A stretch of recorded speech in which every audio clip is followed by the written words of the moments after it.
আমরা অনেক সময় ফরগেট, তারপর হচ্ছে যে স্টপ, লাইক এই তিনটা ভার্ব নিয়ে অনেকে প্রবলেম ফেস করে, ঠিক আছে?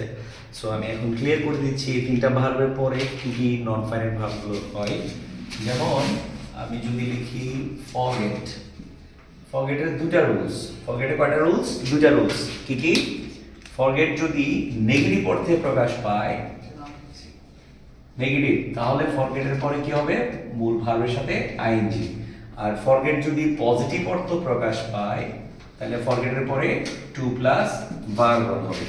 যেমন আমি এক্সাম্পল দিচ্ছি এরকম, যেমন আই ডোন্ট ফরগেট, এখানে কি হবে? Calling you. Okay, so call হবে না, এখানে কি হবে? কলিং ইউ হবে, যেহেতু এটা নেগেটিভ। আর যদি এটা এভাবে হয়, I forget to call you. Okay, so to call you.